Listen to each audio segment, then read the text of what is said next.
Today we are in Hong Kong. We are shooting on the world's smallest SLR camera. We are shooting on the Pentax 110. Peter Piper picked. Peter Piper actually picked. Do you want to try to do the intro? Intro? Yeah, what I did earlier. Like what we were doing. I'll at least start off with. Where's the actually? I don't know. It's not a bad attempt. I think it's still better than my sure. There's no such thing, sure. Whatever. Shh. You know what I mean. I know what you mean. I don't know what to say. Maybe I just ask questions. And then what we're doing. Okay, you try that. Hey. Hi. Hello. So what are we doing now? Well, right now we're doing a different kind of video than we've ever done before. Yeah. So I haven't been on your YouTube channel. I have not been invited in all the past videos. So finally, I win my spot this time. Yeah. So this video is supposed to be like Ching's video. I'm here more to just still own my own channel. But we've recently been in Hong Kong and in China. We've come back to New Zealand and moved pretty much straight away, and we're just really settling into our new place and new jobs and everything else. So it's just been a lot lately, and with this video I thought what we'd do is, I've got the iPad here as you can see, and we just go over the photos that Ching took and basically just talk about, you know, the experiences of taking these photos, and just, yeah, that's pretty much it. There's nothing too fancy with it. It's basically Ching's thoughts. Your thoughts? My thoughts? Yeah, your thoughts. The photo? It's your thoughts about the camera. Which is the best part about it? Do you want to say that again? What? About the camera. It's better that you hold it and say it then. It is very light. That's the best part about it. It is so much lighter than any other camera which I've always hate carrying around. So this is the best film experience I got so far, just because the camera is lighter. But yeah, because the camera is lighter. Yeah?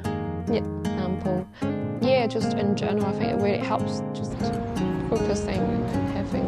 It doesn't have autofocus. It's not? Oh, okay, yeah. Oh, yeah, it does. Yeah, it doesn't have autofocus, it has So how do you call it? Auto exposure. Auto exposure. Yeah. Yeah, how about let's head it along and just talk about the photos that Megha took and any thoughts about them. So this one right here, the Century one.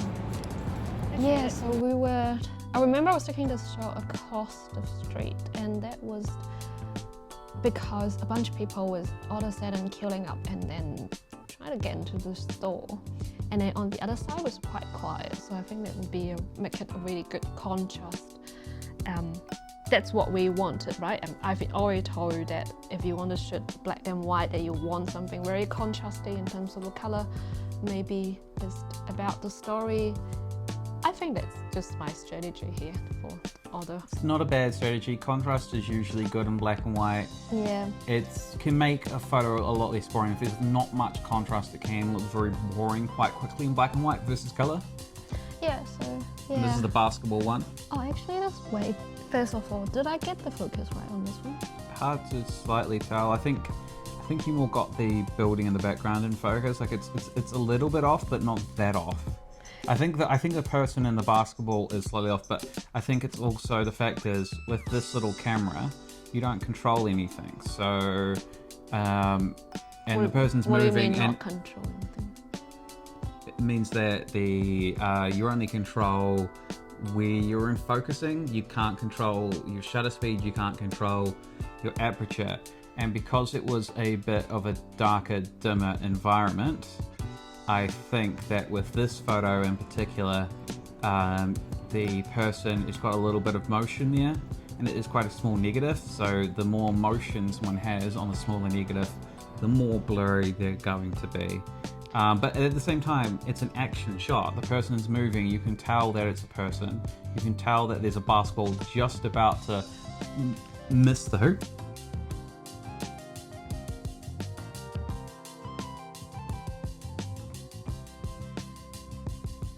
This is just a very off-focus shot, but I don't know how that happened.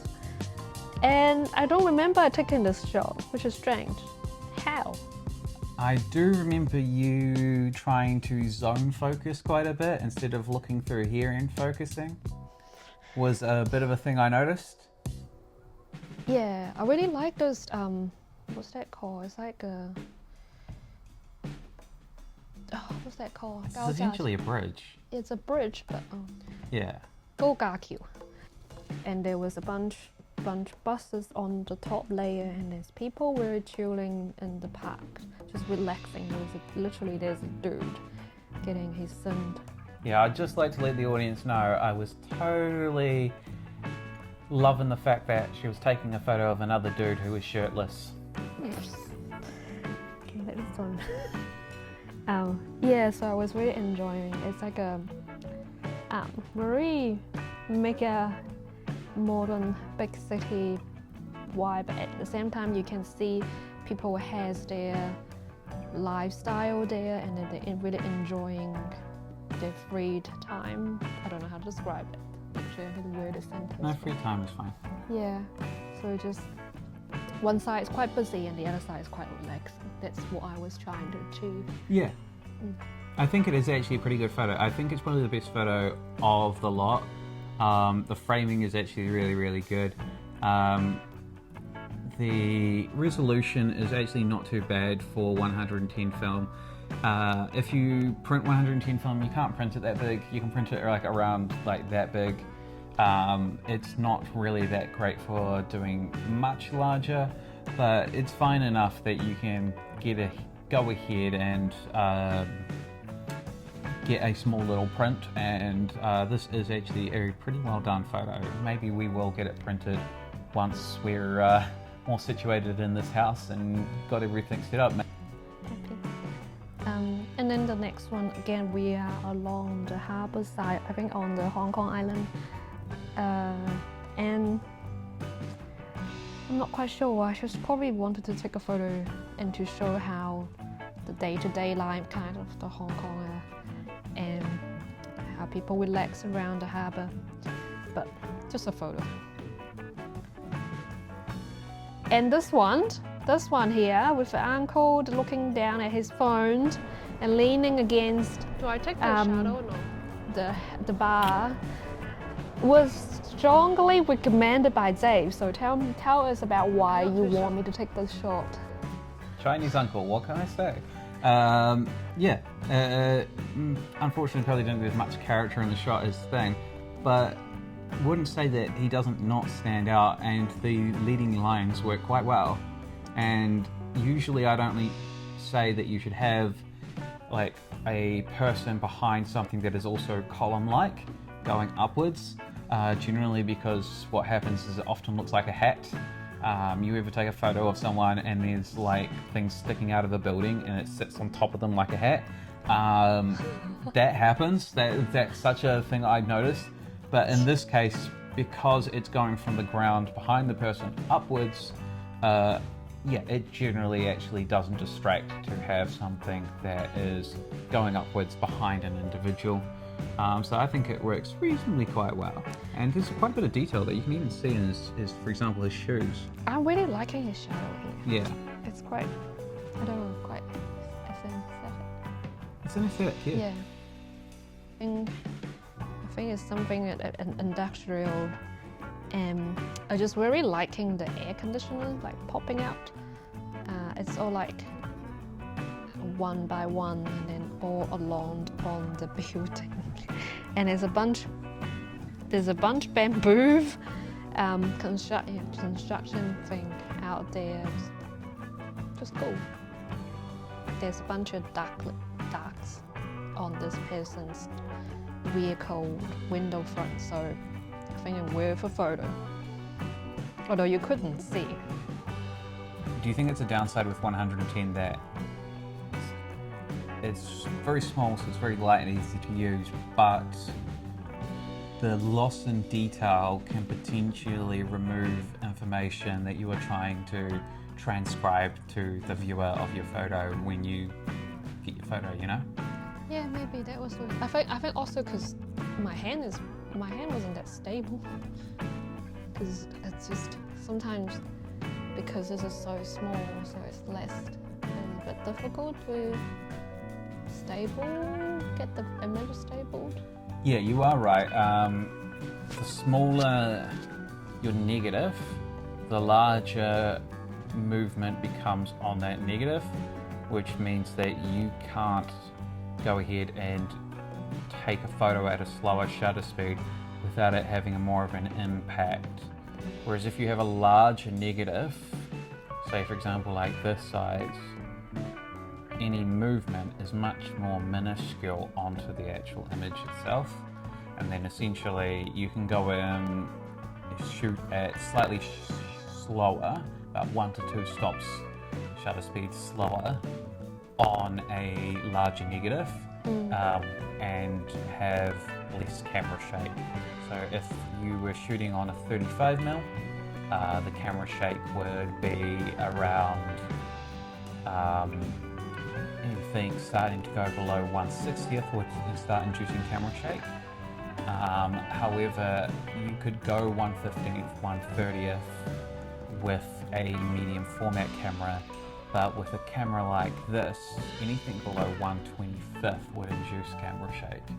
So you do lose the ability to shoot at slower shutter speeds and to not have camera shake, and it's really hard not to. Like, if you remember when we were in Japan last year, well not last year, in 2023, and I took some photos, like once up on the elevator, if you remember there was one I took at the elevator and I was going like this, and I try to keep it still on my head and then get a shot of myself with the elevator mirror that was up above, and that way everything else should move and I should stay still in the reflection. But no, it was just more than enough movement that so it's been so you do lose detail, and you do lose the ability to shoot at faster shutter speeds. That being said, this is quite reasonably detailed here, I would say. I do like they keep a lot of details too. But yeah, like you said, the image is a bit blurry when you. Yeah, but we can tell that it's ducks. I'll let you count how many ducks there. I slightly forgotten why I took this one, to be honest, and probably because the light was right, like it's like on the building, and I thought they would be quite contrasty, but it didn't happen. So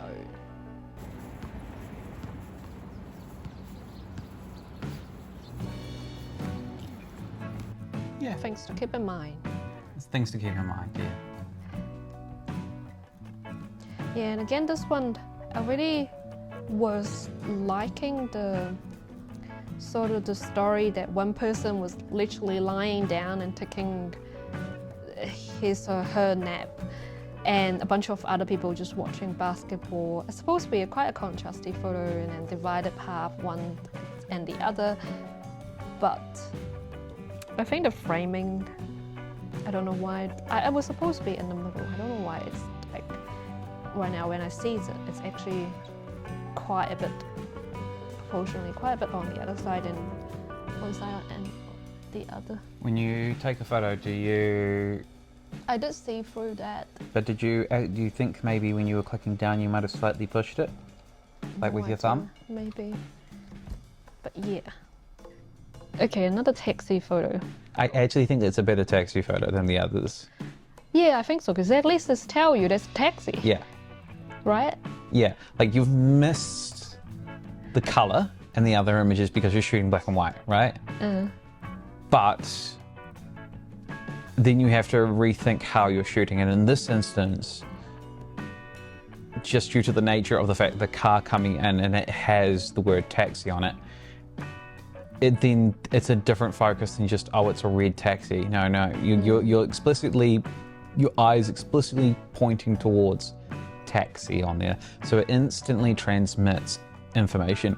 And that's something that you want to learn as a photographer, is how to transmit information quickly to people, and that does it really well. Thank you. And this, I think you just say that this is your That's my favorite photo of yours.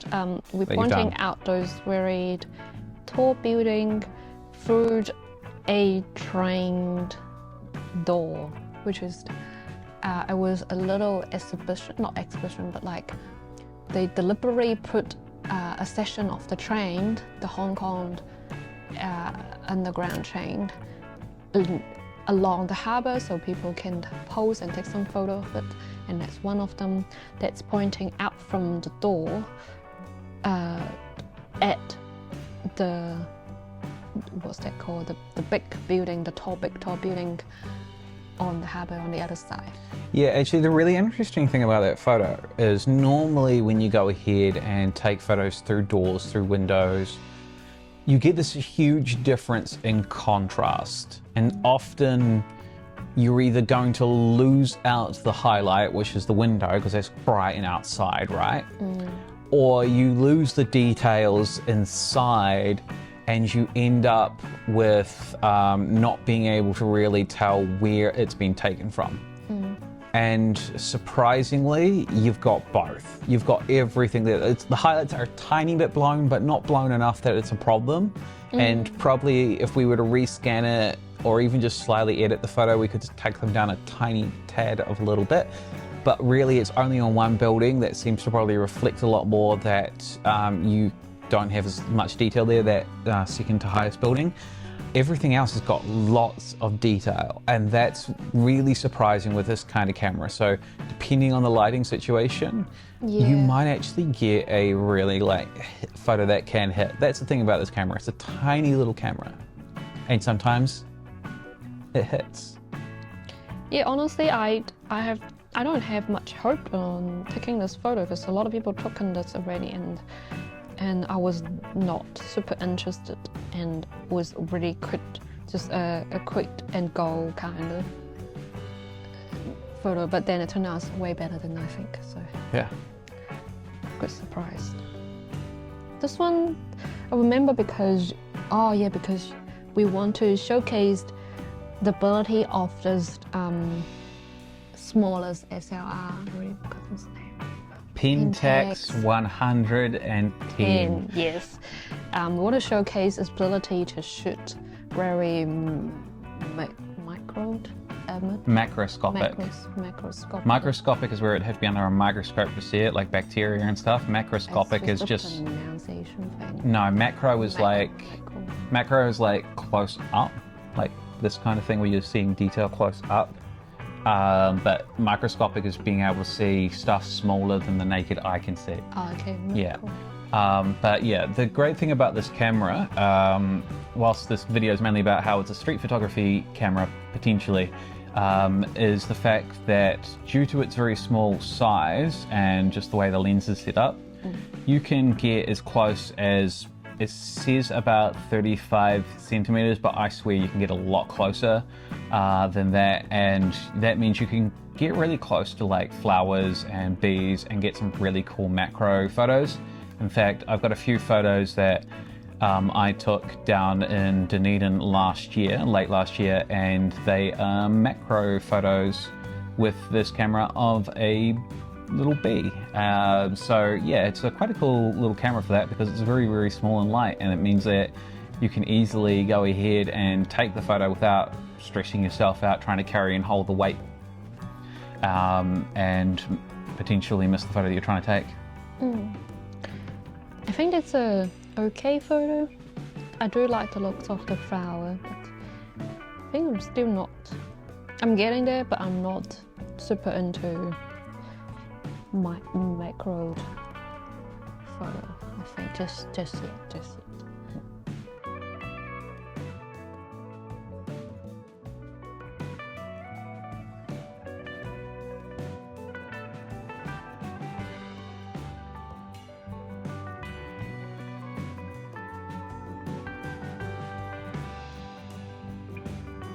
Yes, that's one. That's the one that I've always wanted to take a shot of the taxi and in Hong Kong, because such an iconic image of things that you could take a photo of. And this one, when the taxi is passing, I was just, here we are, we need to capture this, and I just did it. Do you love the fact that I forced you to shoot black and white? This one, I think I will have slightly different idea, because I feel like we would better to keep the color of the text. Yeah.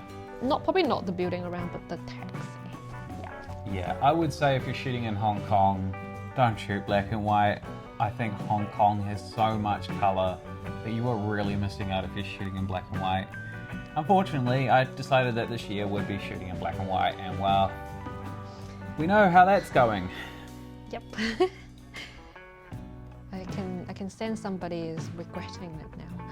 But yeah, this is another photo of Uncle that pushing his trolley across the street. And do we get what we want? Maybe not, but the light just looks very nice on the video. Yes, there's just another photo of the how do you call it, like the crossing? Yeah, it's a crossing. It's a crossing. I really liked this, but I don't think my photo has showing how dynamic or like how people's day-to-day life, they're busy, they are doing their own thing, and then yeah, I think your other photo actually, the one you just did, one? Yeah, shows it a lot more. Yeah, and this one, which is another one of the cross street where we really spent a long time there to just realize. Actually, it's pretty interesting. If I zoned in a little bit on here, it makes a better photo than keeping everything. It's just a person, they're looking down in white with their phone, and there's a person in black crossing. It's kind of makes a nice image in this way, right? It's actually not too bad like that. Yeah, that's actually a better composition. Yeah. Yeah. Yeah. Technically, you can crop it. Yeah, let's crop it. We can muck around with my dark room in the future and just crop it. I just really want to show you guys this. It just looks like this. I don't know if you can see, but it's a bit better this way. Yeah, like I could go deeply into detail about this camera, but honestly, you could just go on Wikipedia and actually just read the same information that I've got here. I know what this camera does because I've bought it and it's something that I've wanted for a little wee while.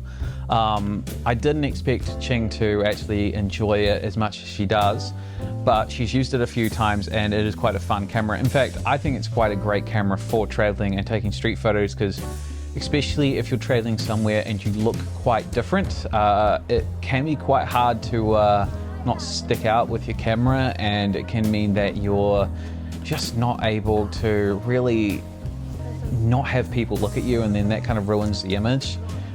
So having such a small little camera makes it so much easier to go ahead and just take photos, and it auto exposes for you. So as long as there is enough light, it's a really good camera to travel with. For that very reason, you can just be very sneaky and just go, thank you. You can just go ahead and go very, very quickly, and bam, there you are, done. You go on and take your next photo, or you quickly move away before someone starts screaming at you. Luckily, I haven't had that happen when I've done street photography, and it's one of the reasons why I'm afraid of doing street photography. I'll stick to my landscapes, please.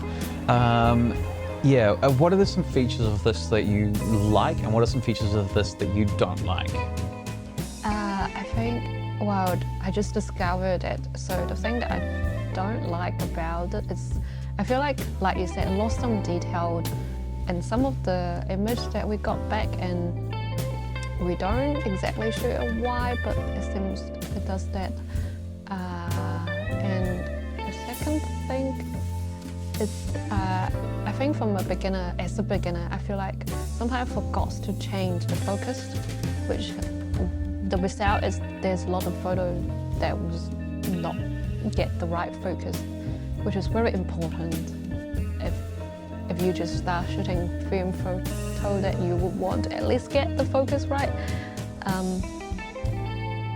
Other than this, I think I am a fan of this camera. It's super light, it's awesome for traveling, and you can be sneaky with it. And, Yeah. Do you think that this camera here is going to be your final camera, or like final main camera that you're going to use in the next wee while? Or do you think that when we travel and we do street photography, that there is a camera out there that's better than this for you, that has all the factors that you're looking for? And I'm not trying to justify buying another camera. I'm just saying, do we think that this is the end game for street photography? Or do we think that it's good enough now, it's pretty fun and light, but it does have some downsides that you kind of want to possibly have something else in the future? honestly, it's I don't know how to answer this, but honestly, I only just started and you asked me about end game. No, I'm not ending this. And I don't think, because I only just started, I want to try something different, so no, that's not going to be the end game. Okay, so what you're hearing is there is permission to buy another camera at some point in the future. Yeah, I hope you've enjoyed this video. It's probably not the most informative video that we've ever done, but this is something a little bit different. And I just really wanted to bring my partner into this video because Ching is there being supportive of me doing these videos. She buys some of my film and gives it to me, maybe birthday gifts, but damn, it's a decent birthday gift, especially if it's in 4x5. So yeah, I just really want to say thank you. Okay. And I appreciate you, and I love you, and I admire your challenges with letting me get away with spending so much on film, and I just really want to say thank you. And I just thought this would be my way of doing a cute little idea where, for the most part, this is your video. You get to be the focus of it, and instead of you chasing me around as you often do, going ahead and taking photos and video behind for me and just being my camera guy, I would love to be your camera guy a bit more often, because it was quite fun for me. Learning the experience of chasing someone around as they just can't stop themselves from burning through cash by just going click, click, click, click, click. So, as always, I love you, and as always, it's been real, guys. Until next time.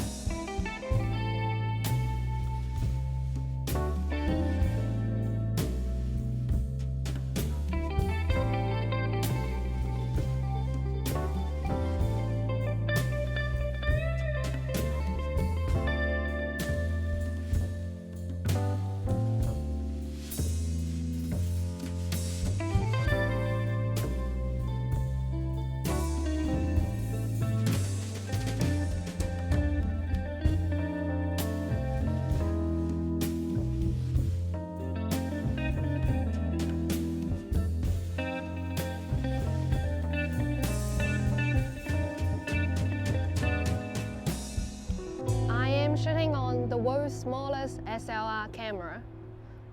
The ping takes 110.